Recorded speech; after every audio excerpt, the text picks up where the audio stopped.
जय भीम जय भीम, जय जय जय जय जय भीम, जय भीम जय भीम।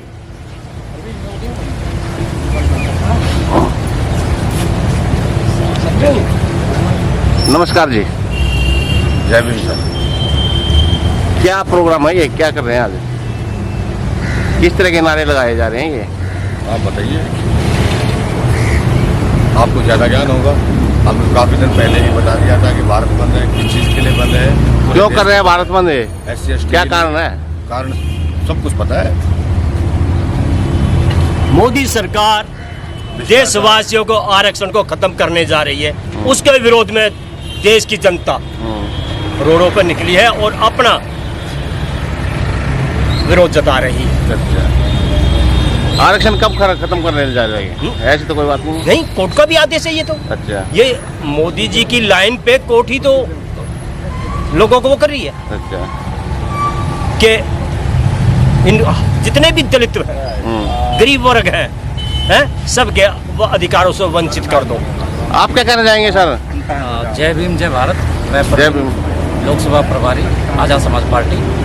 मैं आपको बता दूं, 1 अगस्त 2024 को माननीय सुप्रीम कोर्ट ने SC ST वर्ग के लिए एक बहुत ही कठोर प्रावधान किया था, जिसमें वर्गीकरण का प्रावधान था। वो वर्गीकरण से हमारी जो अनुसूचित जाति जनजाति जो है, उसमें आपस में डिवाइड एंड रूल की पॉलिसी लागू करी है गवर्नमेंट ने। अच्छा। सुप्रीम कोर्ट के माध्यम से हम उसका कड़ा विरोध यहाँ जताने के लिए आए हैं और माननीय DM को यहाँ से हम ज्ञापन देंगे। जी। कुछ लोग तो कह रहे हैं ये अच्छा है, आपके ये लोग? कुछ लोगों के लिए अच्छा है, उनको अभी जानकारी है नहीं। अच्छा। वो कहते हैं ना, कम ज्ञान नुकसानदेह होता है। अच्छा। उनको अभी ज्ञान कम है। अच्छा। इस वजह से थोड़ा सा अधूरा ज्ञान है। अधूरा ज्ञान है। वो पूरा जजमेंट अब पढ़ा नहीं है। अच्छा। अगर जजमेंट पूरा पढ़ेंगे तो उनको पूरा पता चल जाएगा कि क्या प्रॉब्लम है। हम उसका विरोध इसीलिए कर रहे हैं कि जो हमारा जो 2 समाज था, SC में 2 कम्युनिटी ऐसी हैं जो आगे आके संघर्ष करती है। एक जाटव समाज, एक वाल्मीकि समाज। दोनों को डिवाइड एंड रूल की पॉलिसी लगा के इनको अलग करने का प्रावधान किया इन्होंने, और इस प्रावधान के हम बिल्कुल खिलाफ हैं। और इसीलिए माननीय DM को हम यहाँ से ज्ञापन देंगे और अपना विरोध जताएंगे। ज्ञापन क्या है आपका? ज्ञापन है हमारा कि जो ये वर्गीकरण का जो फैसला दिया है सुप्रीम कोर्ट ने, इसको तुरंत प्रभाव से निष्क्रिय किया जाए और आरक्षण की 9वीं सूची में इसको डाला जाए। अच्छा जी, ठीक है, धन्यवाद सर। जय जय जय जय जय भीम, जय भीम जय भीम। जुल्मी जब जब जुल्म करेगा सत्ता के हथियारों से, चप्पा चप्पा गूंज उठेगा जय भीम के नारों से।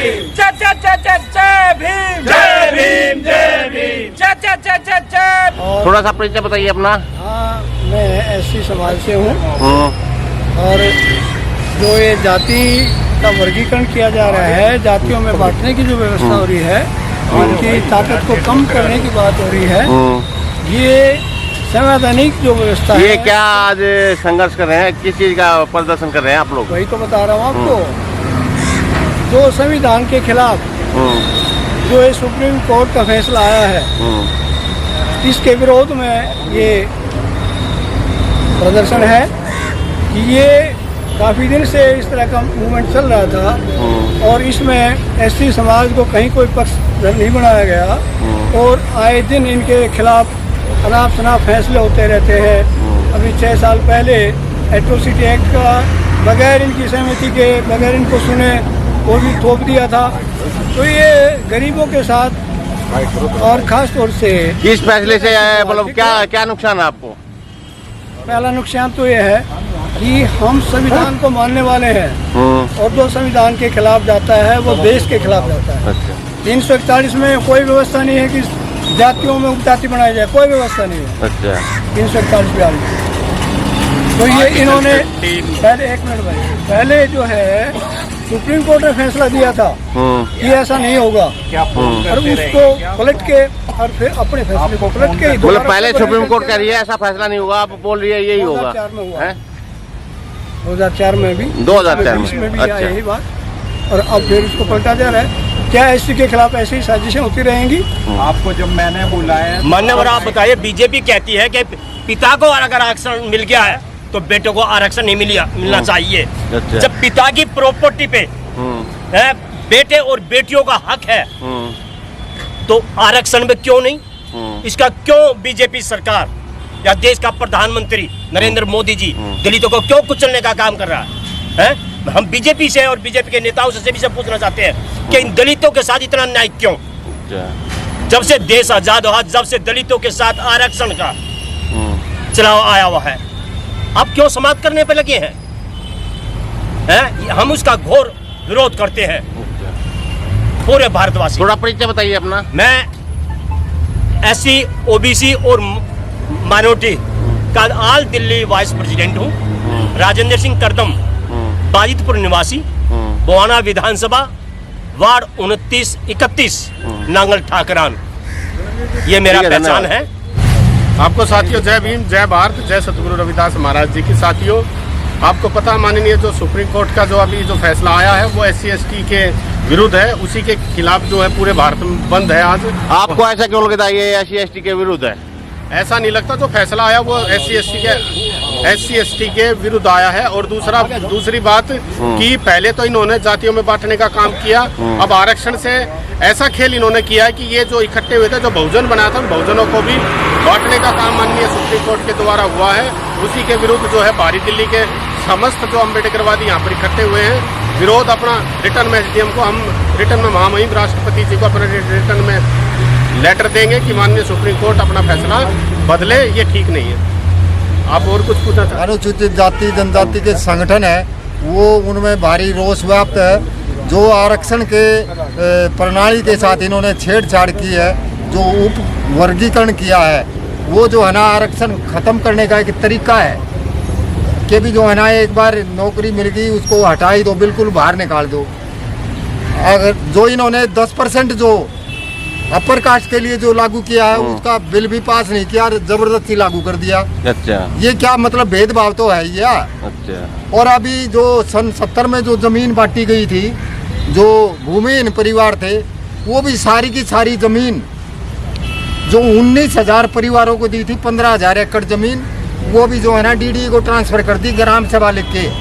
54 साल बाद आदमी 54 साल से खेती बाड़ी कर रहा था और वो सारी की सारी जमीन ट्रांसफर कर दी DDA को फ्री में।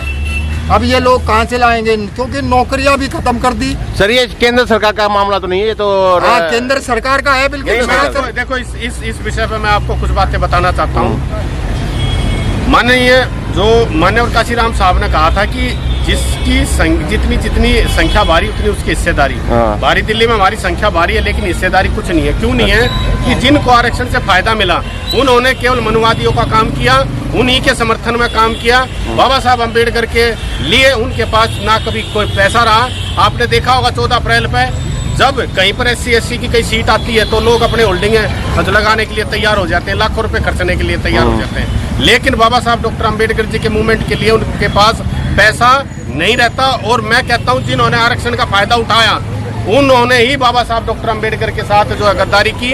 और आज हालात जो आज पैदा हुई है उन्हीं की बदौलत हुई है कि उन्होंने कांग्रेस और बीजेपी और आम आदमी पार्टी का काम किया। ये आरक्षण विरोधी रही है। एक बात और बता रहा हूँ मैं, जो ये आम आदमी पार्टी का जो ठेकेदार है अरविंद केजरीवाल, ये आरक्षण विरोधी रहा। बीजेपी आरक्षण विरोधी, कांग्रेस आरक्षण विरोधी। और जब ऐसी सीट आई, अब कंजावले की आई थी पार्षद की, अभी मैं इनके सबके होल्डिंग देख रहा था। और जैसे ही वहाँ पर नोटिफिकेशन 20 दिन के बाद आता है कि ऐसी सीट हट गई और वे लोग भी हट गए।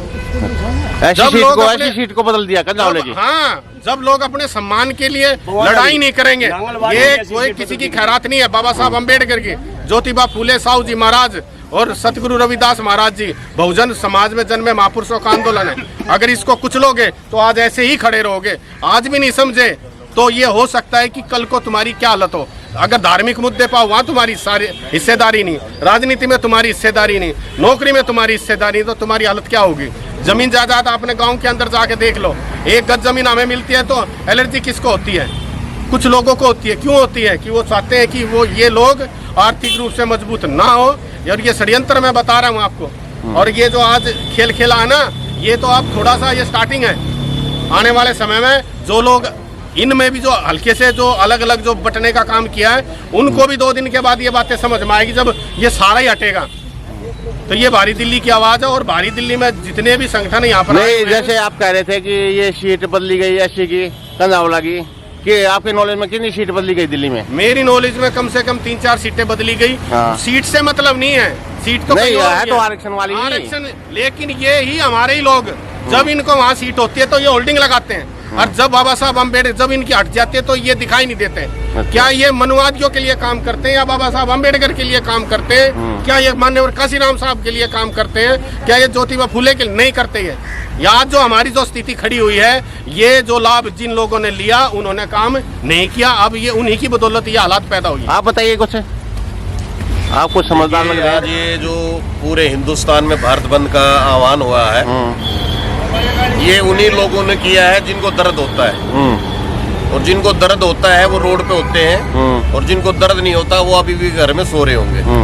और पढ़े लिखे आदमी होने के बाद और समाज के लिए काम नहीं करे या समाज की बात ना करे, मेरे हिसाब से जो आज जो भारत बंद का आह्वान है ये हमारे लिए है ना, मतलब एक किस्म से ना काला रूप लेकर जाएगा। हम आज तो ये ठीक है मेरे भाई बोलने, आज तो ये छोटा रूप है हमारा, क्योंकि कुछ हिस्सों में दे दिया, कुछ स्टेटों में दे दिया, झारखंड वगैरह वही इधरों में दे दिया, लेकिन भारत बंद में इंडिया सबसे पहले दिल्ली बंद होता है। अभी मैं एक बारी पढ़ गया हूँ 700 प्रकार की जो यूनियन है जो ट्रस्ट की है, उन्होंने कहा कि हमारे से बातचीत नहीं करी। क्या भारत बंद में वो शामिल नहीं है? भारत बंद में वो भी शामिल है। क्यों? हम भी तो उन्हीं दुकानों से सामान लेते हैं, आज सब बाजार खुले हुए हैं। उनको ये नहीं पता जिस दिन हमने अपने आप को सोच लिया इनके सामान नहीं लेना, खाली हम रोटी खा लेंगे, जरूरी है दाल नमक लेना, तो उनको भी हमारे साथ समर्थन करना चाहिए था। ये भारत बंद ऐसे नहीं है, ये भारत सरकार की नीति गलत है। सुप्रीम कोर्ट ने जो आदेश दिया वो गलत है, उसको भीतर अंदर से बैठ के पढ़ो। मेरे 4 टुकड़े कर दिए, मेरे बेटे के अलग, मेरे बाप के अलग। अब नहीं, ये तो ऐसा था, अब ये ऐसा होगा, अब ये ऐसा हो गया। तो ये सरकार की नीति गलत है। हिंदुस्तान भारत एक है, इसको इकट्ठा रखना चाहिए। और दलितों के साथ, SC ST के साथ ये जो विभाग किया है, अब तेरी उसकी सीट, तू छोटा है, तू बड़ा है, तू पढ़ा लिखा है। अरे किसने मना किया पढ़ने के लिए? लेकिन आप ये लोग पढ़ने नहीं दे रहे। शिक्षा को खत्म कर दिया, पैसा इतना महंगा कर दिया पढ़ाई का, कहाँ से लाएगा गरीब आदमी? केजरीवाल तो कहता है बहुत अच्छे स्कूल बना दिए। ये राजधानी है, राजधानी की तो बात छोड़ो, ये सेंटर की बात कर रहे हैं हम। चलो इन्होंने तो कर दिया, लेकिन सेंटर गवर्नमेंट क्या कर रही है हमारे लिए? जो कुछ देना सेंटर ने देना है, स्टेट किसे ले लेंगे हम? स्टेट तो हमारे हाथ में है। लेकिन जो राजधानी है, जो भारत की राजधानी है दिल्ली, जो सारी करीम यहाँ बैठी है, प्रधानमंत्री यहाँ, गृह मंत्री यहाँ, सब कुछ यहाँ है, उनको विरोध नहीं दिखाई दे रहा। ठीक है सर, आप बहुत बड़ी बात कर रहे हैं, स्टेट आपके हाथ में है, स्टेट आपके हाथ में है, तो आप क्यों संघर्ष कर रहे हैं? नहीं, ये तो सेंटर का है ना। अच्छा, ये तो सेंटर का संघर्ष है हमारा। अच्छा। स्टेट की बात ही मतलब, स्टेट की तो अलग चीज है। स्टेट की ताकत तो बहुत बड़ी हो जाती है सर। नहीं, देखिए स्टेट की चीज होती है, उसको हम काबू कर लेंगे। भारत की बात है, ये पूरे हिंदुस्तान की बात है। जो हमारा जो आरक्षण का मुद्दा था, जो हमारे को डिवाइड कर दिया 3 भागों में, कहना नहीं चाहिए मुझे। हम कितनी जाति है, 36 जातियां हैं, उनको भी इन टुकड़ों में 54, 58, 10 पैसे, 5 पैसे ऐसे करके कर दिया। ये गलत है। जो भी शेड्यूल कास्ट है, शेड्यूल ट्राइब है, वो सब एक है। जो हमारा आरक्षण है वो आरक्षण रहना चाहिए, हमारी ये मानक है। ठीक है सर, ओके।